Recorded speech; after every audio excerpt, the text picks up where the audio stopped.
నీవు నన్ను చూసిన సమయం ఆనందకరమైనది. నేను నిన్ను చూసే అవకాశం వచ్చినప్పుడు అది మరింత ఆనందకరం అవుతుంది.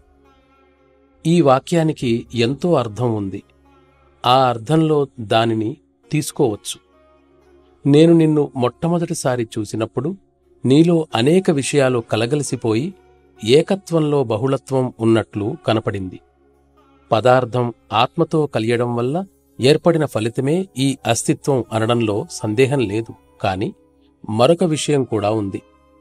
ఒక ఇంటిలో వస్తువులన్నీ తల్లక్రిందులుగాను అంతా చిందరవందరగాను ఉంటే మరొక ఇంటిలో అన్ని వస్తువులు సక్రమరీతిలో బాగా అమర్చబడి ఉన్నాయనుకోండి.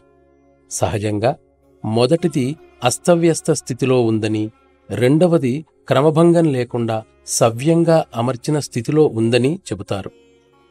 మనం నివసించే ఈ గృహం అంటే మన ఈ శరీర నిర్మాణ విషయంలో కూడా ఇదే వర్తిస్తుంది. అందులో అనేక వస్తువులు ఉన్నాయి.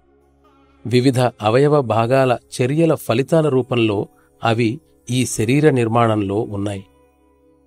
వాటిని వాటి స్వీయ ప్రవృత్తి, అభిరుచులకు అనుగుణంగా స్వతంత్రంగా పనిచేసేటట్లు విచ్చలవిడిగా వదిలివేస్తే వాటి చర్యలు కూడా క్రమం తప్పి అస్తవ్యస్తంగా ఉంటాయి.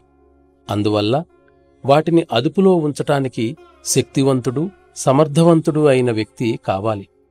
సామాన్యంగా ఇది అనేక సందర్భాలలో లోపిస్తుంది. ఈ విషయంలోనే మనం అస్తవ్యస్త స్థితిలో ఉన్న గృహంలాంటి స్వరూపాన్ని కనబరుస్తున్నాం. నీవు నా వద్దకు తొలిసారి వచ్చినప్పుడు నీ విషయం కూడా అంతే. సామాన్యంగా అనేక మందిలో ఇలా జరుగుతూ ఉంటుంది.